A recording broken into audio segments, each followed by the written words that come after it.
Hare Krishna, good evening, good afternoon, good morning from wherever you're watching from in the world. Um, Welcome to the final session of the 11th Annual BBT Africa Conference. My name is Mukundangri Das, and I'll be the facilitator for this final session of day one of our conference today. And we are so excited to have a very, very special guest in and amongst so many special guests that we've had throughout the day.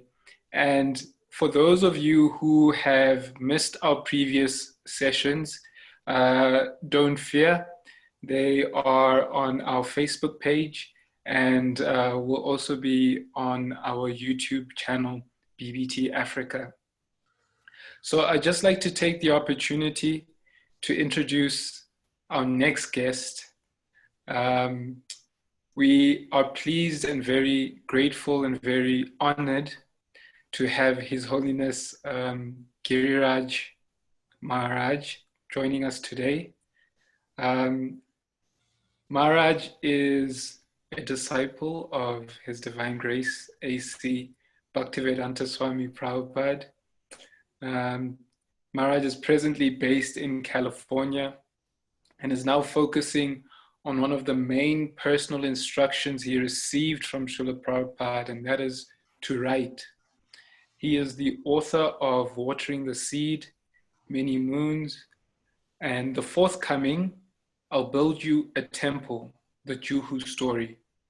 And he is the editor of Life's Final Exam and is working on several other publications, including books about his search for a spiritual master and his early days in the Boston Temple, his travels with Srila Prabhupada in India, and Vaishnav holy days. He has become renowned for the austerities he has accepted, his loyalty and dedication to Srila Prabhupada's mission, his ability to inspire and engage important members of our society, and most of all, his care for devotees around the world. So, Maharaj, we are so grateful to have you along with us. Of course, today we're speaking about something that's very close to your heart, close to Srila Prabhupada's heart, and that is the topic of books are the basis.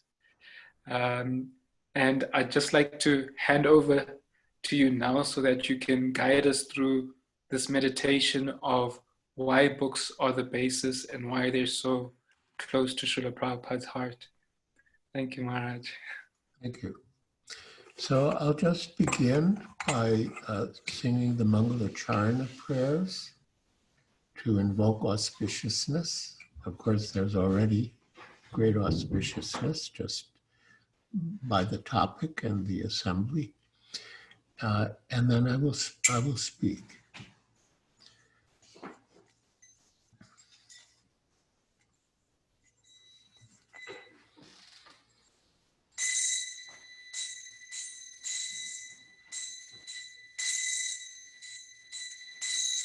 Vandeham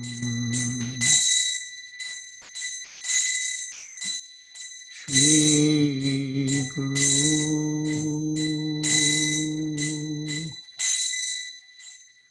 Shri Yuta Padakamalam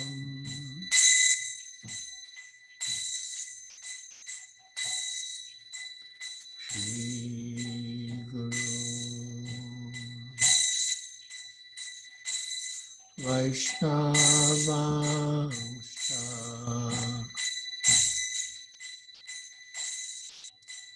Shri Rupam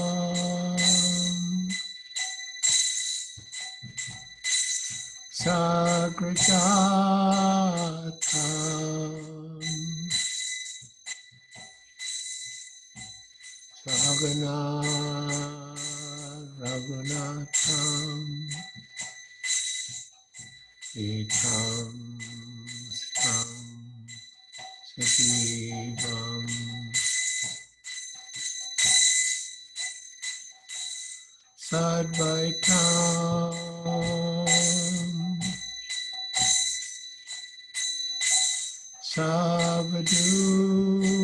Savadutam Harijana Sahitam Krishna Chaitanya Devam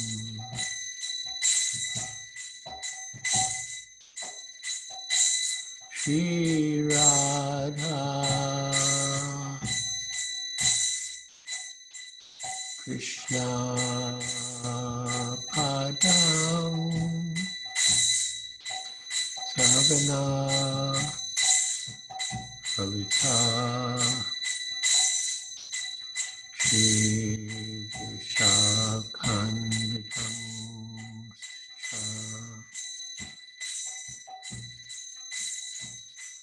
Namah Vishnu Padaya Krishna Prasaya Bhutale Srimate Bhaktivedanta Swami Iti Namine.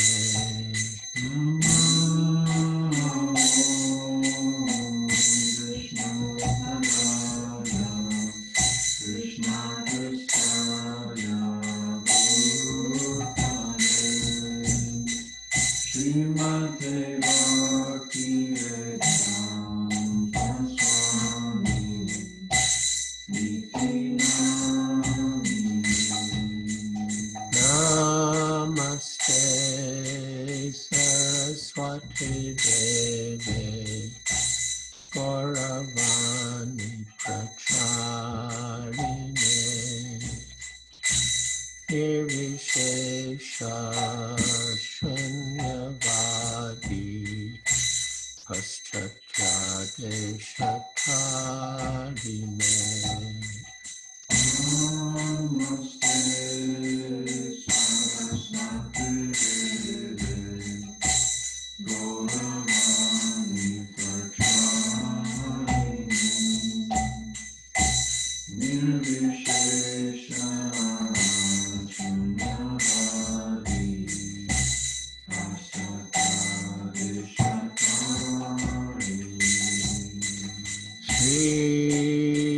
Krishna Chaitanya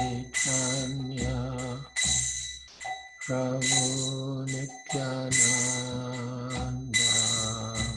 Shri Advaita Gadadhar Shivasadi Gaur Bhakta-vrinda.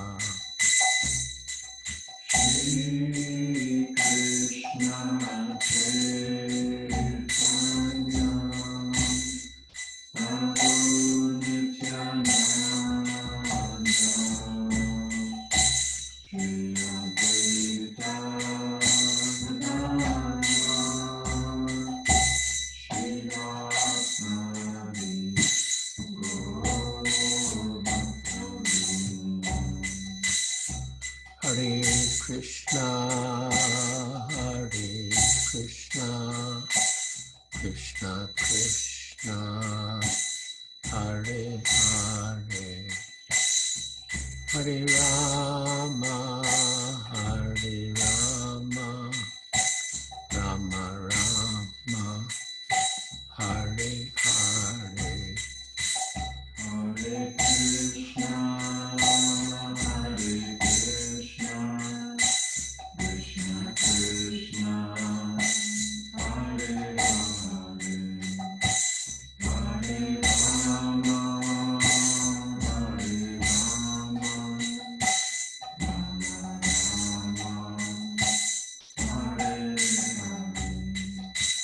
Hare Rama, Hare Krishna, Krishna Krishna, Hare Hare, Hare Rama, Hare Rama.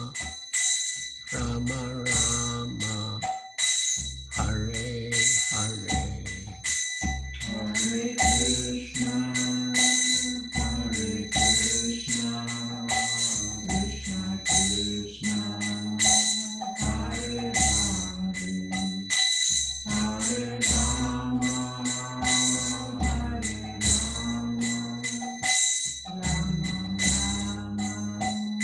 Hare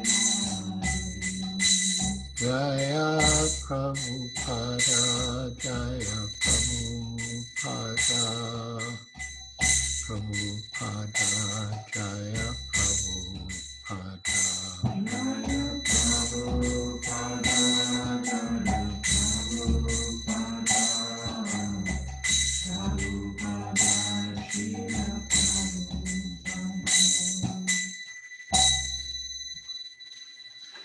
Srila Prabhupada Ki Jai.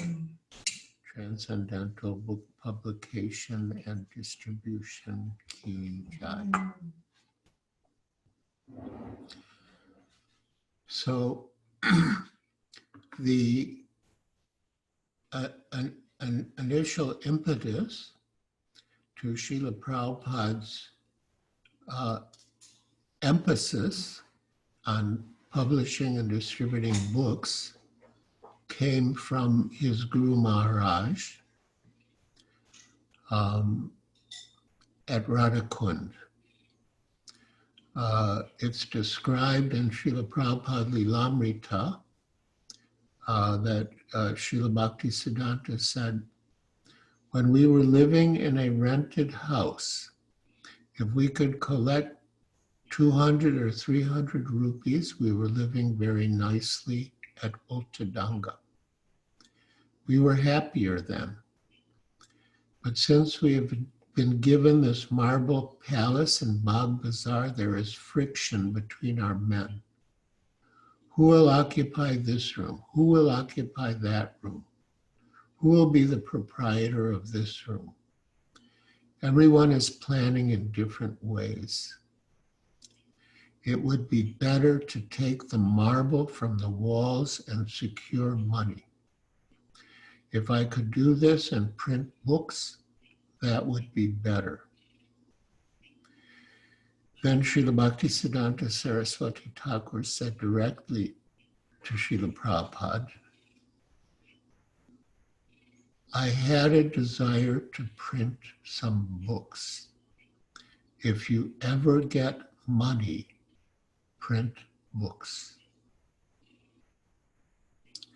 At Radhakund, beholding his spiritual master, Abai, as he was then, felt the words enter deeply into his own life. If you ever get money, print books. So,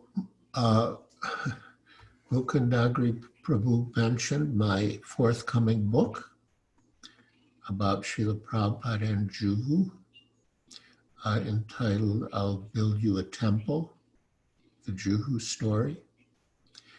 And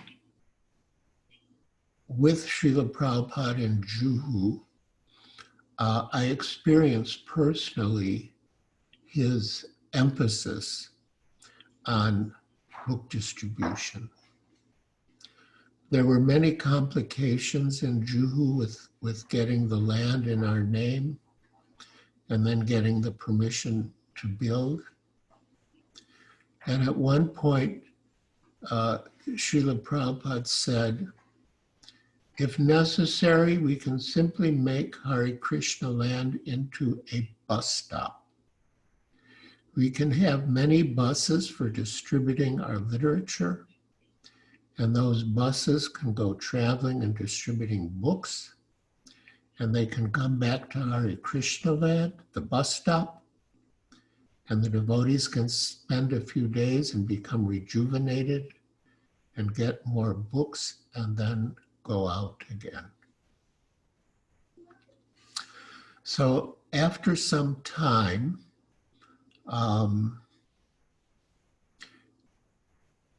a few years, Srila Prabhupada, and anyway, India in general and Juhu in particular was very challenging.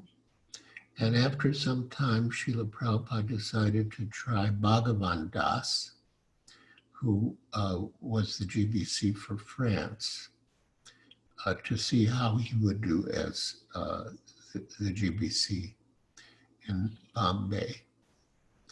And so Brahmananda Prabhu wrote Bhagavan on behalf of Srila Prabhupada, and in his letter, he wrote, in this connection, Srila Prabhupada said the following, quote, as far as I have studied, there is a clique of some enemies to acquire the land and spoil the whole scheme. So we have to save ourselves. Even if there is no sanction to build further buildings, we should maintain what we have got. The book distribution program must be thoroughly organized. So now I'm coming to a very important statement about Srila Prabhupada and books. Just before 6 every morning in Juhu, I would walk up the stairs to Prabhupada's room to accompany him on his morning walk. But when another devotee and I went on the day of Rama Ekadasi, actually it was the day after Rama Ekadasi, we were surprised to find the doors, both to his quarters on one side and to his staff's quarters on the other, locked. I wasn't sure what to do, but I gently knocked on both doors. After a minute or two, Prabhupada's secretary, Harikesh, opened the assistant's door just a little and said that Prabhupada had stayed up all night and completed his translation of Sri Chaitanya Charitamrita, that at the end he had written the most beautiful glorification of his Guru Maharaj, and that he was in an ecstatic mood and said that we should celebrate by having a feast.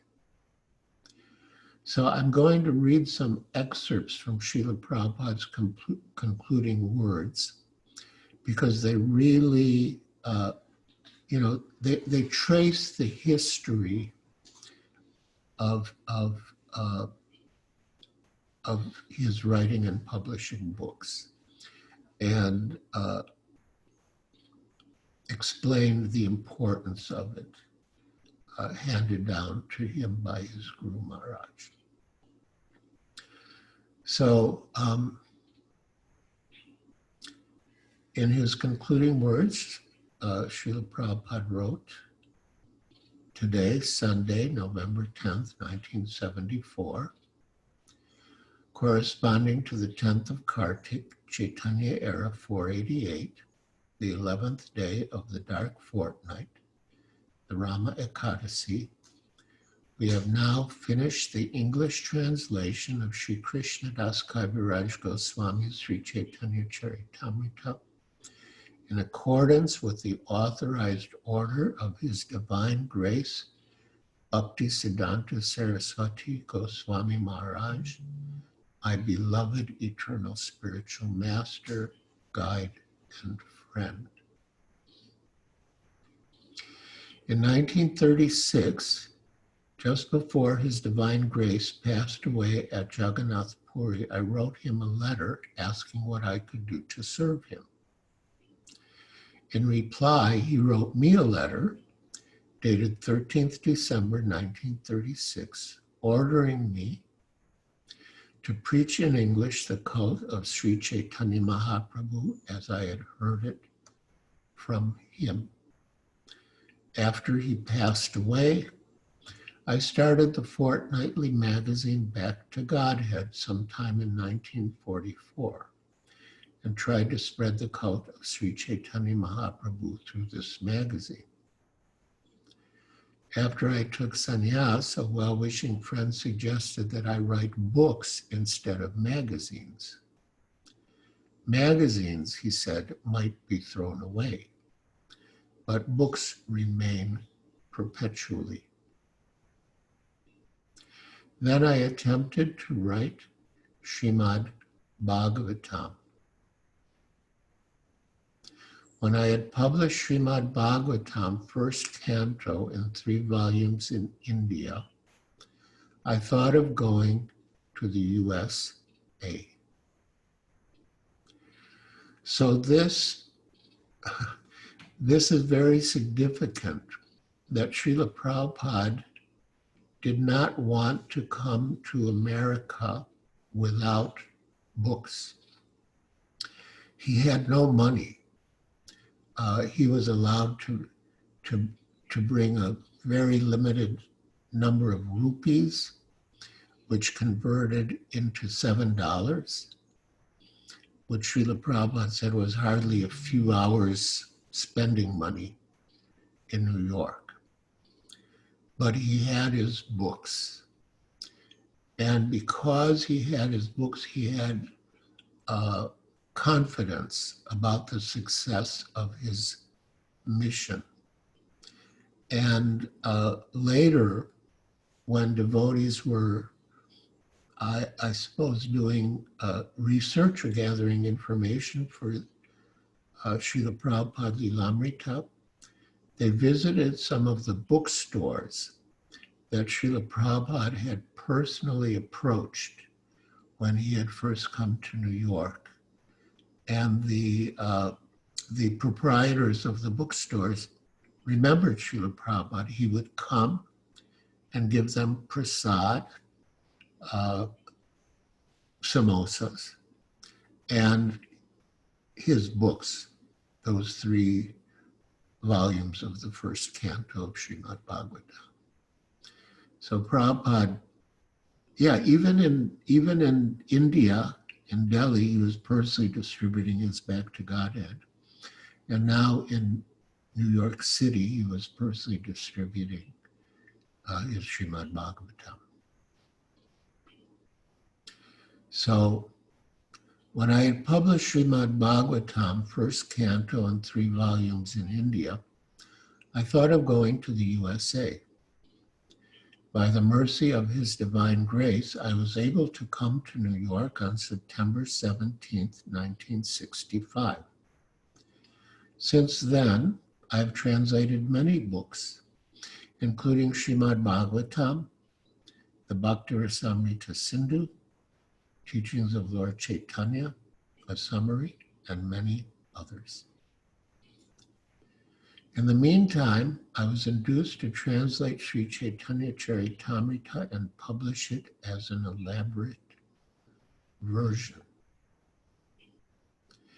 The work on this translation began about 18 months ago. Now, by the grace of Sri Chaitanya Mahaprabhu and His divine grace, Bhaktisiddhanta Saraswati Thakur, it is finished. And now Srila Prabhupada thanks his disciples.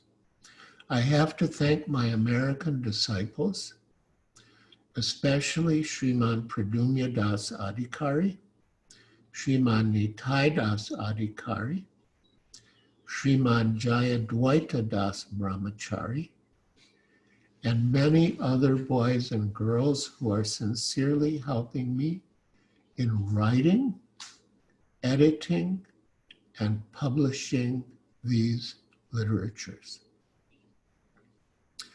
His Divine Grace, Bhaktisiddhanta Saraswati Thakur, was very fond of seeing many books published to spread the Krishna consciousness movement. Therefore, our society, the International Society for Krishna Consciousness, has been formed to execute the order of Sri Chaitanya Mahaprabhu and His Divine Grace, Srila Bhaktisiddhanta Saraswati Thakur. So in other words, Srila Prabhupada is saying, in effect, that ISKCON has been formed to publish books. At least that is one of the major purposes of ISKCON. And then Srila Prabhupada concludes, on this occasion, therefore, I request my disciples who are determined to help me in this work. And that's all of us, disciples, grand disciples, and well, in a way, everyone in ISKCON is a disciple of Srila Prabhupada.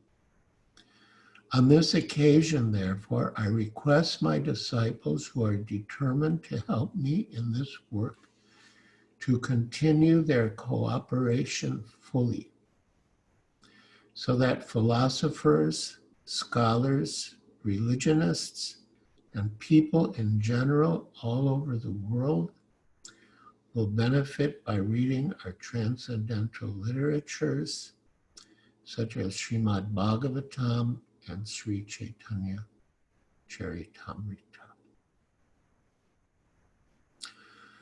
So coming back to Srila Prabhupada and book distribution in relation to Juhu, at one stage, a British devotee named Prabhavishnu came to Bombay to do service. For some time, he was actually the vice president under me. But at a certain stage, he became more inclined to go for some preaching activity. And he asked Prabhupada if he could get more into book distribution. Srila Prabhupada said, all right, manage the temple for some time and then you can go on book distribution. I'll show you how to put the books in colleges and libraries throughout the country. Prabhavishnu had never imagined that kind of book distribution. The library party hadn't started in India, but Srila Prabhupada could see the potential. And he said, you stay and manage for now, and you'll get the chance. And after some time, the library party did begin. And Prabhavishnu got the chance to go, and they traveled all over India and put Prabhupada's books in universities and libraries. Another aspect to book distribution, and I saw that in the little quotations from Srila Prabhupada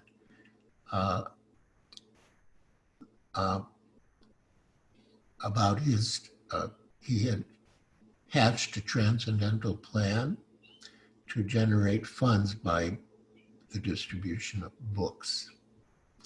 So in relation to the Juhu project, at a certain time we got the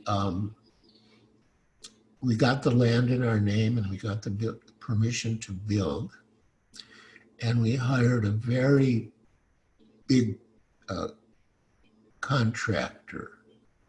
And they had a certain requirement, a large requirement of funds every month.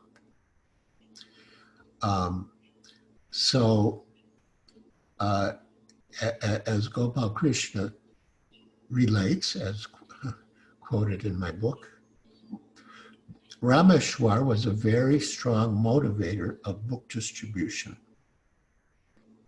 He was one of our best Sankirtan generals. He started writing Kirtan newsletters to devotees all over the world, how Prabhupada wanted the Bombay temple built, but that it could be built only if we increased book distribution. Because unless we increased book distribution, we couldn't send the required money to Bombay. So the whole world went on a marathon to increase book distribution, to generate funds so Rameshwar could send money to Prabhupada in Bombay for construction.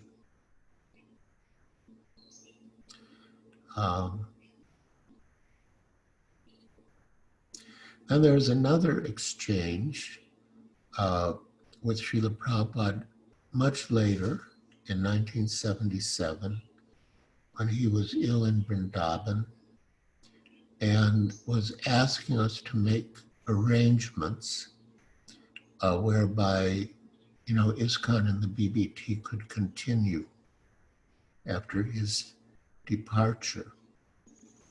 And after we had finished discussing Prabhupada's will with him, Rameshwar informed Prabhupada about developments in the distribution of his books.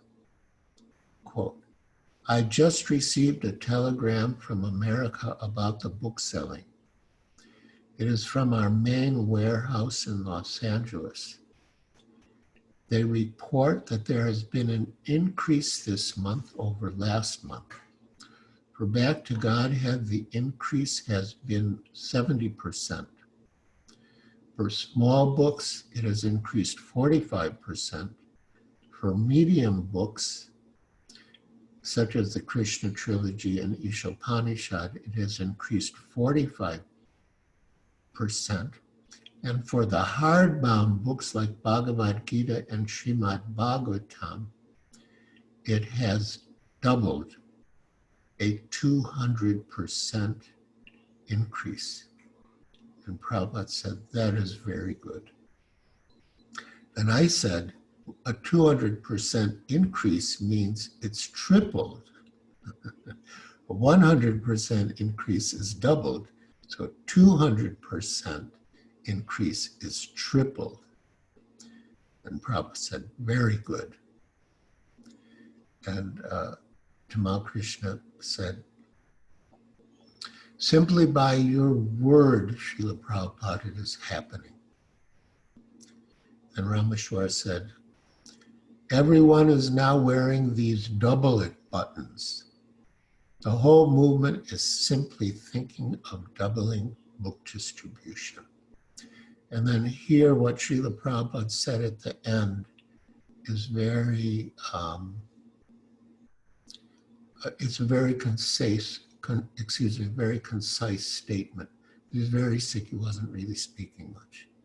But he said, yes, this is our real mission. Yare Deka Tare Kaha Krishna Upadesh. Whomever you meet, give him the message of Krishna. That's all. This is the opportunity of speaking the words given by Krishna. He's referring to the books.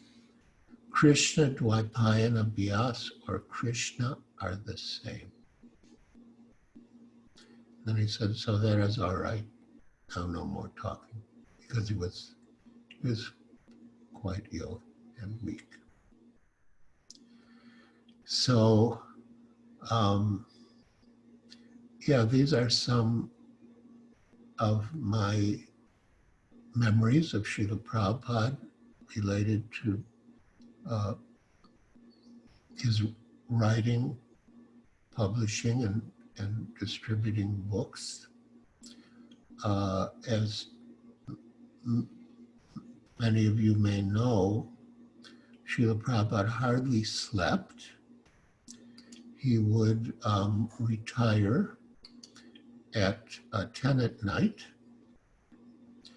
and wake up at midnight. He would rest for maybe 2 hours and translate throughout the night, and then, yeah, as I mentioned, around 6 o'clock, we would take him to go for his morning walk on Juhu Beach. So I believe that Mukundangri Prabhu wanted some time for questions and answers. I've, made my basic presentation, and I'm willing to take questions and comments. Thank you so much, Maharaj, for that presentation. And thank you for really bringing to light and highlighting the story behind the statement that we often hear. Books are the basis, but when you actually hear the endeavor that Prabhupada put in to make sure that we have these raw materials, these books, to be able to go out and present to the world, I think it hits home more as to why it is so important for us to go out there and deliver this message. And there are a few... Sorry, go ahead. I just want to add one thing, and that is that we should read the books. Srila Prabhupada said of the devotees, Sankirtan will keep them happy, and reading my books will keep them. In other words, keep them in Krishna consciousness. So, I think that's an important point. He labored so hard to write these books. As I mentioned, he would sleep hardly 2 hours and then get up in the middle of the night because he was so busy during the day. Although sometimes he would try to do some translation during the day, but mainly at night. For us, he said that his books were they're for everyone, but they're mainly for his sincere disciples. So we should honor his labor of love and read the books also. Okay. Thank you, Maharaj. Like Maharaj has pointed out that we'll have an opportunity for questions. For those of you who are joining us via Facebook, feel free to post your questions there. And for those joining us on our Zoom webinar, you're more than welcome to post your questions in the Q&A chat box as well. And Maharaj, there's already a couple of questions coming in, and one of those questions or reflections that came in from what you were saying in relation to Srila Prabhupada's note in the Chaitanya Charitamrita, glorifying his Guru Maharaj, and you made the point that having translated these books gave Prabhupada sort of the confidence to be able to venture out into the West, to come to America and basically inaugurate the Hare Krishna movement.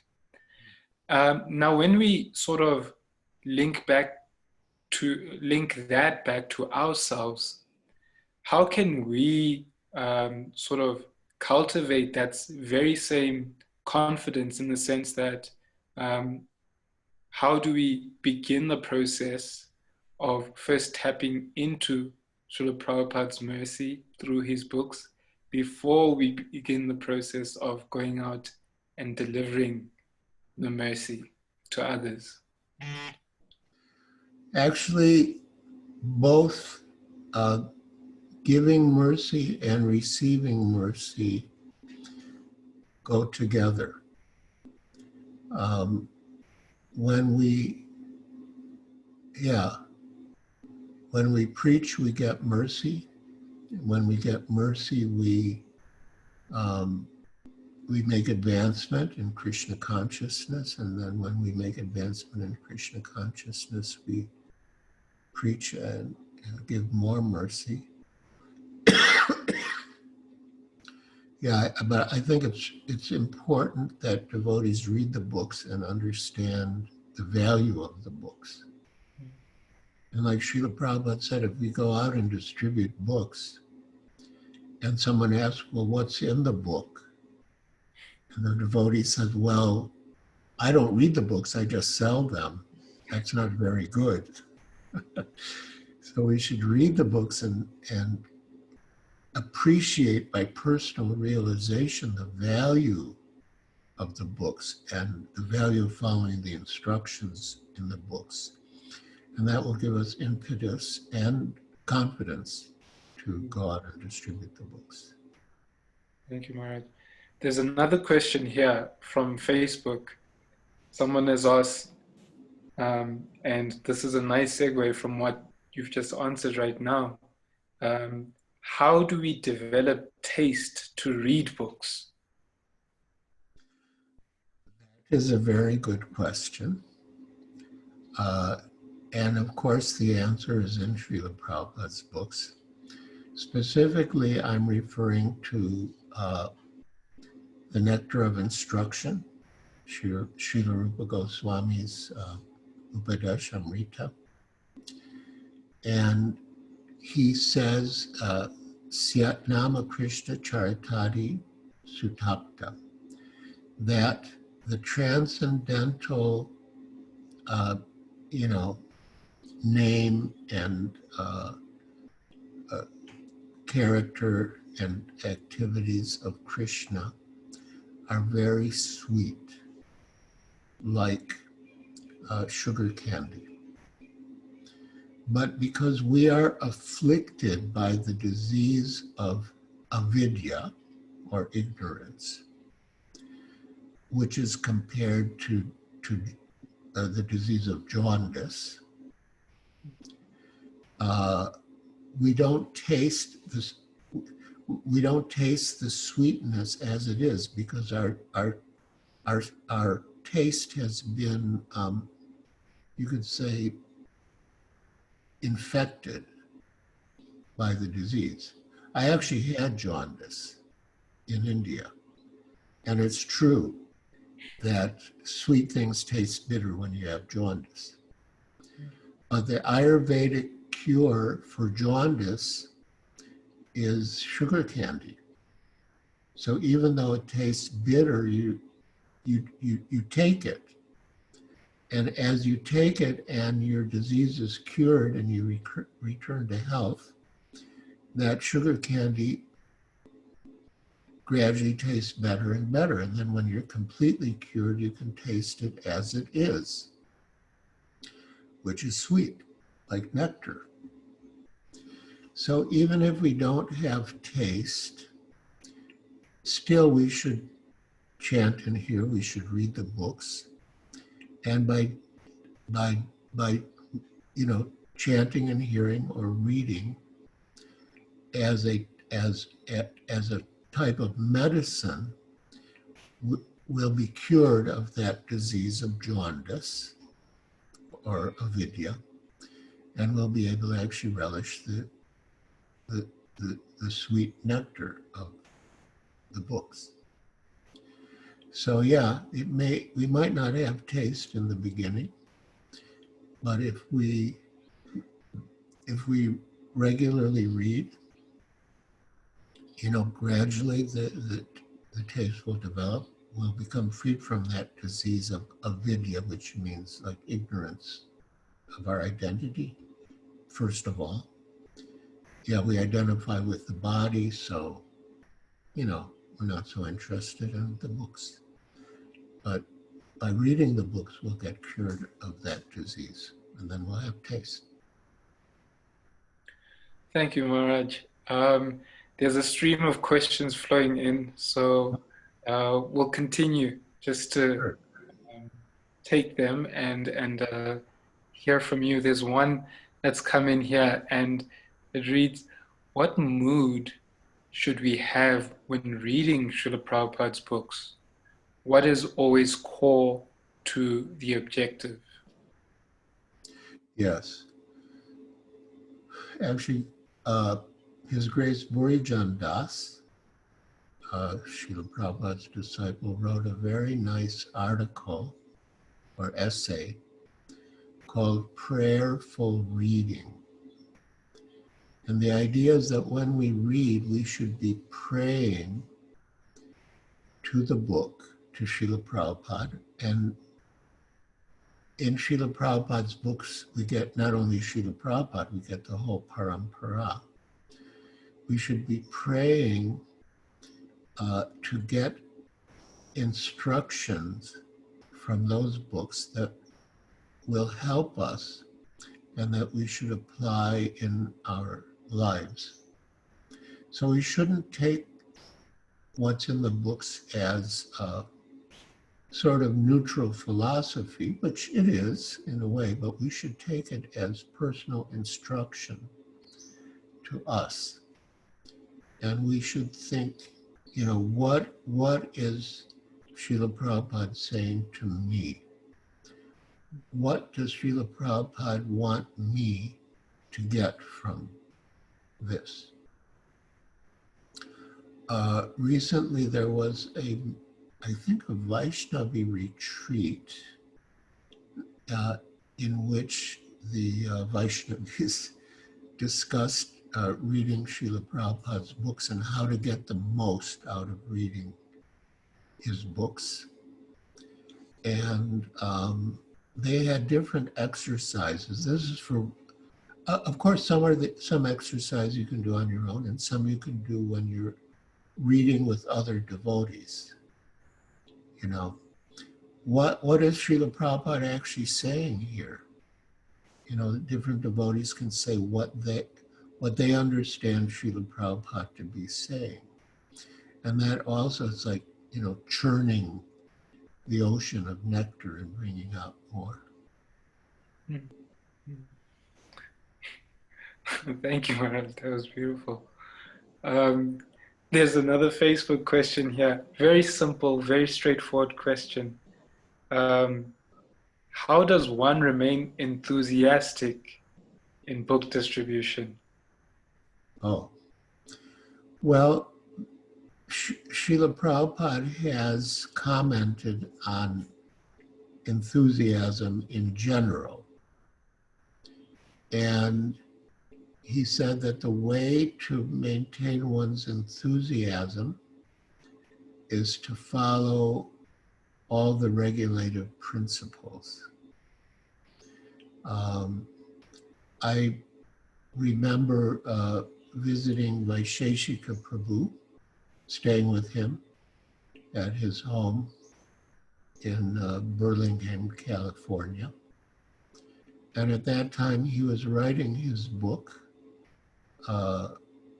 which now has been published, Our Family Business.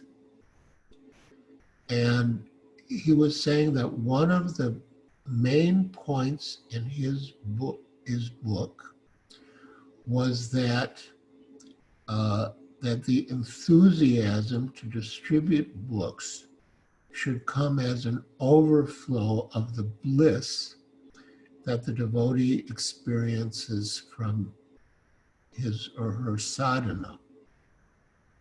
And I saw that staying with Vaisheshika Prabhu. He had a very intense morning program at home, you know, very blissful.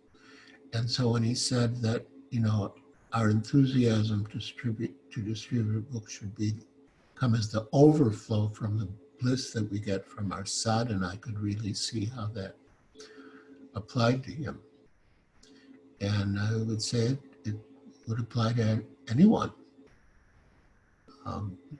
So yeah, again, the two are very closely interrelated, our own development of Krishna consciousness and our sharing of Krishna consciousness. Thank you, Maharaj. There's still a number of questions, but I want to also take the time to highlight and focus in on your upcoming book, I'll Build You a Temple, the Jew story.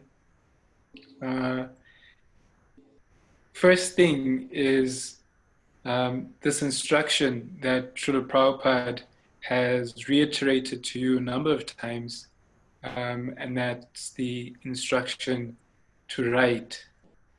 As it's of course from the BBT's perspective, there's always the side of, you know, the distribution, but we're always looking for authors to to write on their meditations and their reflections on Krishna consciousness. Could you perhaps give us a little bit of your experience of why that instruction in particular from Srila Prabhupada has been so important for you and your own reflection and meditation on the principles and teachings of Krishna consciousness? Well, I came to ISKCON in Boston, and Satsvarupa Das Adhikari then was not only the temple president in Boston, but he was also the editor of Back to Godhead. And so he always wanted articles. So I wrote one about the guru. And, but naturally there is a delay between when the articles are submitted and the magazine is actually published. And by the time the magazine came out, I was already in India with Srila Prabhupada. And Prabhupada received the issue, and then he called to see me. And he said, I've read your article in Back to Godhead. It's very nice. And you should write. You should take up writing as your first business. And over the years, Srila Prabhupada repeated the instruction that I should write. Even though I had so many other responsibilities, he sent me a letter in which he said, that you should write. I'll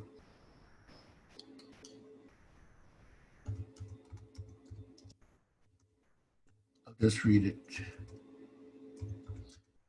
should be able to find it.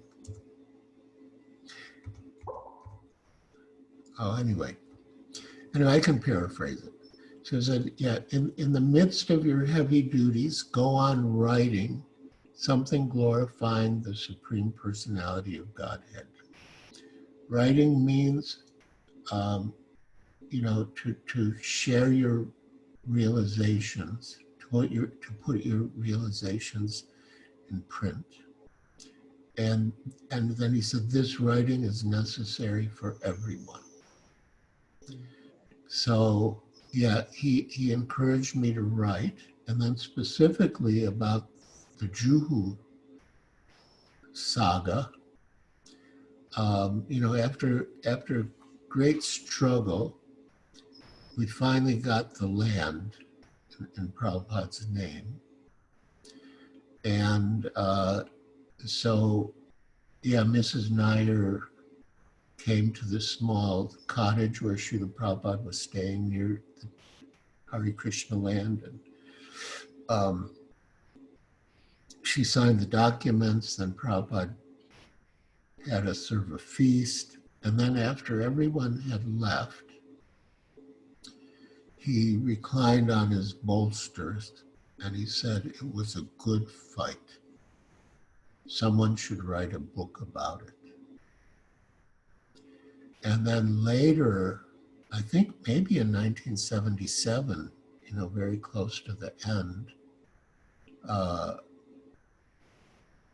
he was discussing the history of the Jew project with some disciples. And I think Tamal Krishna Goswami said, someone should write a book about it.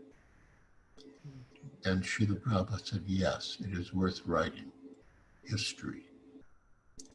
So the combination of Prabhupada's instructing me to write as my first business, and his saying someone should write about the history of the Juhu project. And on top of it all, my being the only devotee who was really there in Juhu from the beginning to the end.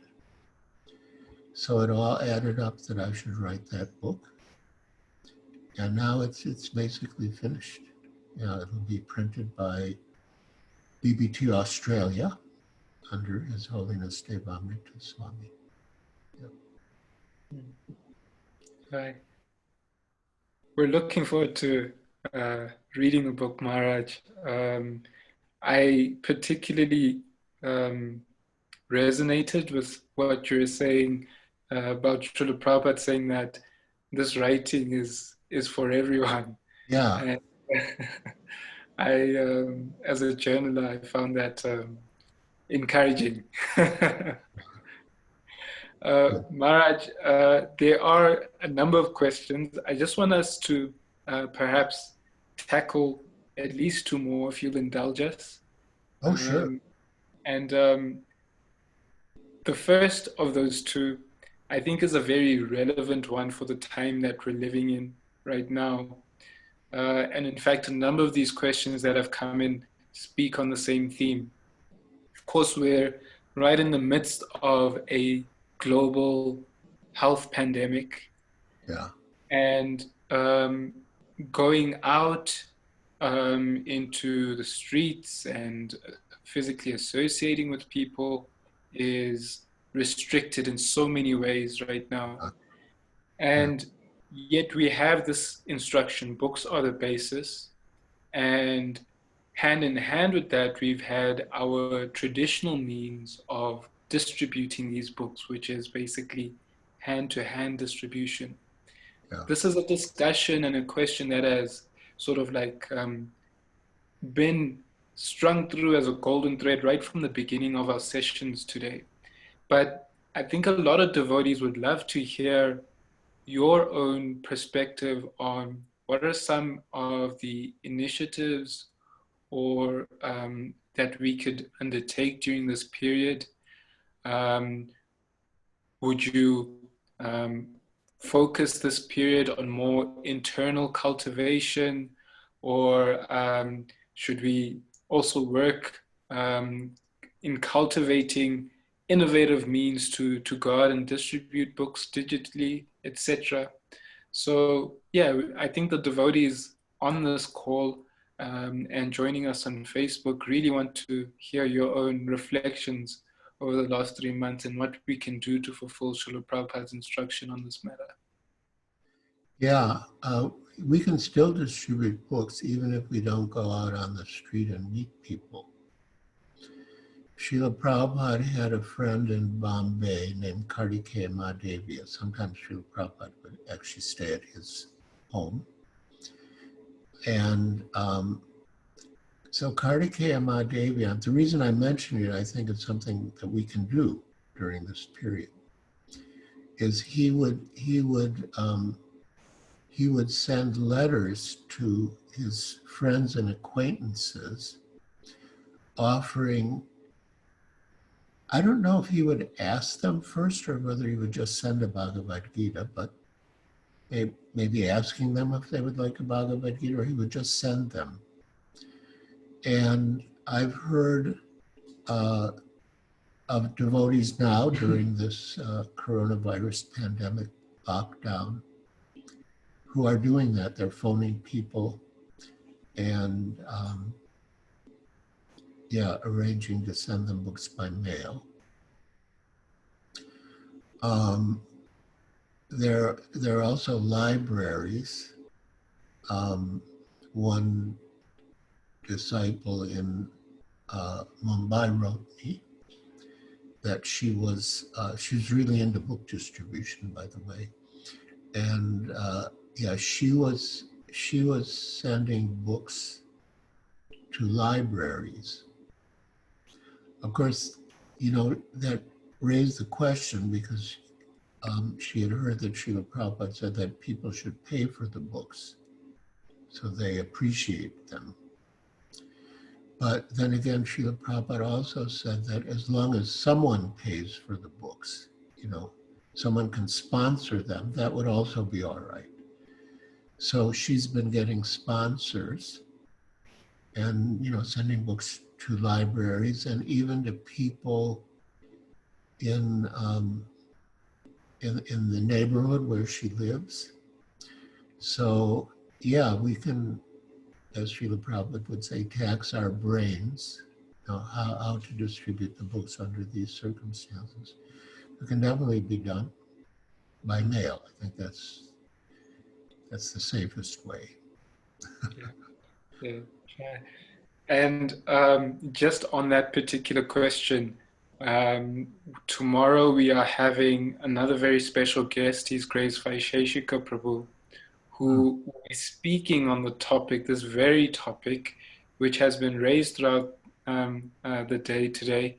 And the topic is book distribution in all circumstances. And Vaisheshika Prabhu is world renowned for his tireless efforts in distributing Srila Prabhupada's mercy through Srila Prabhupada's books. So please join us for that tomorrow. But coming back to today and Maharaj, just wrapping this up over here, there's a last question which I thought ties up today's discussion and meditation with you really nicely.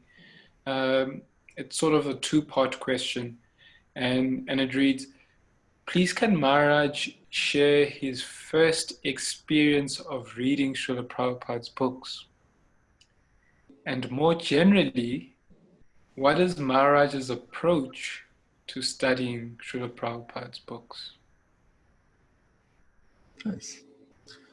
Well, I met Srila Prabhupada in person before I had read any of his books. Many devotees come from the books. In my case, I met him in person first. He came and gave a lecture at the university. And then, the next night I went to the temple and I saw the books. But there were not many books back then. But I took the books. There was just Easy Journey to Other Planets and the old Macmillan Gita, and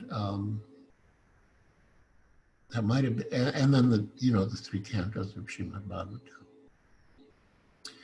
But I guess because of his recent departure, I'm thinking about His Holiness Bhakti True Swami Maharaj. And he came to Krishna consciousness from the nectar of devotion. He had been looking for a guru, and he was disappointed in everyone he saw.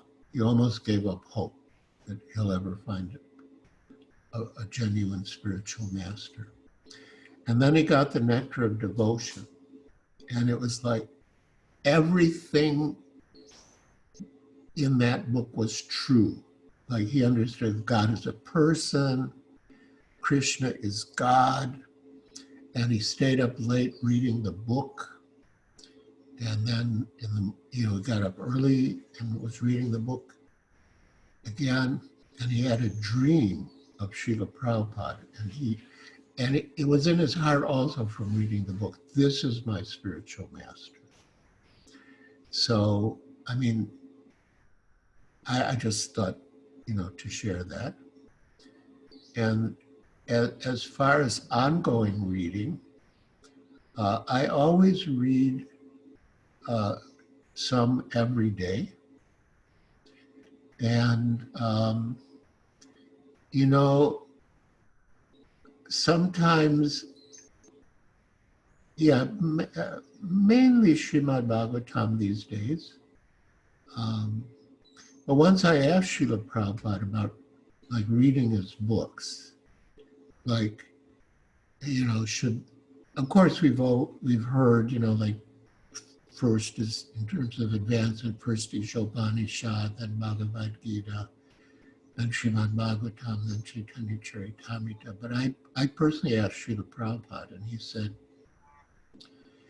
said they're all nectar, and wherever you have taste, you just read that. So yeah, but I do read something every day. And not to discourage people from reading, but to maybe encourage them to speak. Srila Prabhupada also said that speaking for 30 minutes is equal to reading for 2 hours. So, because when you preach, when you speak, you get realization, and you also get inspiration to read more, because the substance of what you're preaching is coming from Prabhupada's books. So, yeah, it's the same idea that developing one's own Krishna consciousness and preaching go together. Well, with that, Maharaj, I just want to extend my heartfelt thank you to you again. This session, for me personally, has been so enriching. And I'm sure it has been very fulfilling as well for our viewers from across the world on this Zoom session, those watching from Facebook, those watching on the GBC Strategic Planning streaming network as well. We just want to thank you from wherever you're joining us from. Thank you again, Maharaj. I hope this is first of many appearances at our annual BBT Africa conferences, because I think just having your wisdom shared is inspiring to us in so many ways. So we would like to extend that invitation to you as well next year to join us and inspire us again with your wonderful stories, Srila Prabhupada, and your dedication to him. So thank you. It's an honor and a privilege and a pleasure. I look forward to it again. Yeah. And tomorrow we'll be back live at 10 a.m.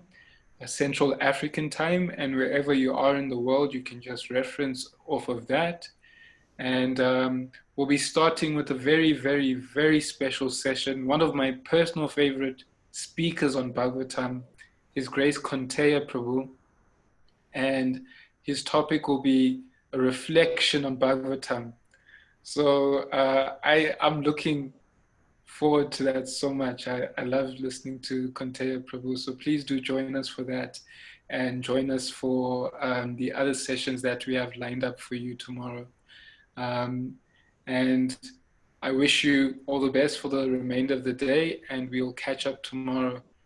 Srila Prabhupada ki. Right.